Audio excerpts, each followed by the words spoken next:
course, anti-corruption, kining among kausa ron na ito sa kausa. Kani, alay siya ka, pagtinisa ko na siya ka Lenin. Siya kagagaw may, ako sa muna kung igagaw kontra na ako, sige po dyan kapatbay, kapareha mo siya nag-aplito. Pero po na igagaw. Ito nila exal. Pagtinisa rin, pero pag ingon na ako gaw. So bagay ko, dali kay Laniman ka, usap ko na nakapa-aghat na mong lagsar. Laniman ka, sa panahon pa na Congressman si George, na-approve na nga ang airport na adli sa Bakong. Isugdan na nila kada tuig ka-appropriate ang Kongreso pila ka milyon para lang bayaran na itong mga tagiang yuta. Kada tuig na sugod 2018, 19, 20, 21, 22, 23, 24. Ito na tuig.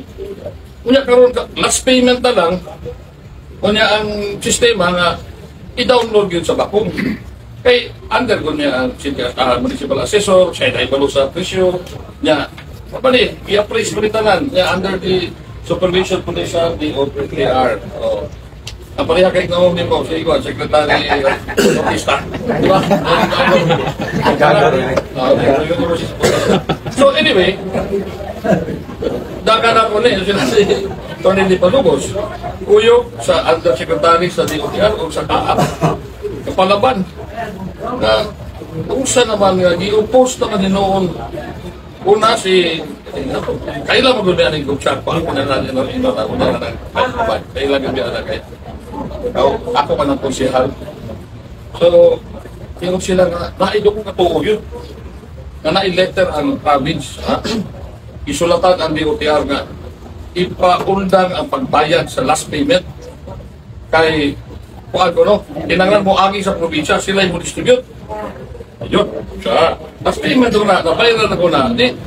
Kung hindi bayaran ang tagiya, ipa-rescind nila itong mga kontrata. Di ba? Wala, madugay nga itong airport. Kagulo ba mo na airport is a very, critical na sa development sa probinsya. Kagulo na port, airport, dalan, bridges, critical na. Airport, we have a gem sa airport. Bisa di ko mo, pero di ko mo, o yung nasa Bakong. Pero, kung na sa Magete, mura magyako na. Critical yung airport, international airport. Kami, kapadalamig ko, worker sa Korea, magi mamig Cebu. Diba? Gastos kayo. Karon, retso na. 7 years, 10 years, naana na ang international airport. Lima ka?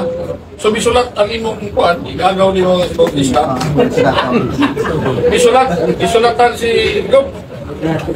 Member nga na imong Gop. Nga, dili na kinanglan na, kay last payment na lang na, may ano ba niya?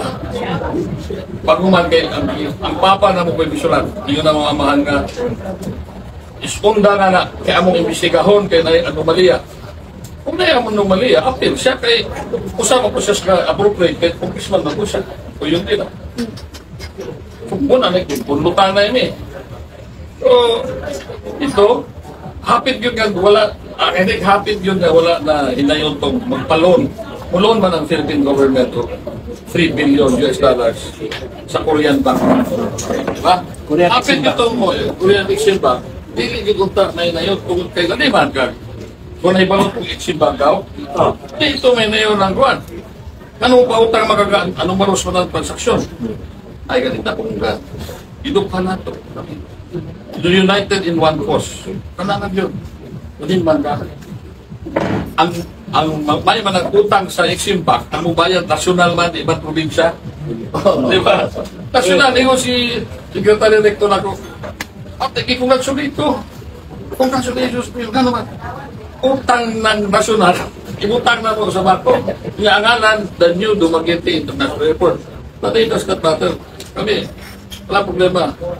Importante nga develop ang province. Dili na ni Dumaguete, dili na ni Tawid, pero Tibok probinsya. Tibok naso for that matter. Okay? Tibok region, NIR naman sa kung na itong pagkahiloon. Okay? So na, kung nakita na po ng kauyong bibig sa kausa, whatever it is, kay sa ilang din Councilor Lani na ako sa una. Itaw, kani atong pinaka pagkong tayo na himo sa among kursihan na. Ano yung tao, kung palalanan mo ba? Kawasan na, kaya lahat, university town ta. Hindi naman ganito tayo ang i-mention eh, pero masak ang tao na maiplo. Nga, usa ka tao na punong tapuin sa college, wala ka mag first year. Dili pinatawanan eh. Baka hilagtaan eh. Kunya ano ni muna yung kaya buutan niya tawanan sa una na akong pagkaibawan na. Buutan niya siya. Bisan pag sirkuluhan pag mga abogado, ikaw man the box staff with the governor. Bisan pag unsay advisor mo, pinakasikat yung advisor, pero masayog ka, imo ng desisyon. Bisa pag kita tanan ng advisor, ang ultimate mag-decide ang gobernador. So kung ang gobernador, makita mo na niyo ha, kung ikaw mismo, wala kay motivation, daghang impobre nga magna cum laude, nga successful doctors, kunya, pobre yan, hindi mo, kulang sa motivation. We cannot risk, hindi tama kang risk ko sa probinsya. Kung sa katao nga kulang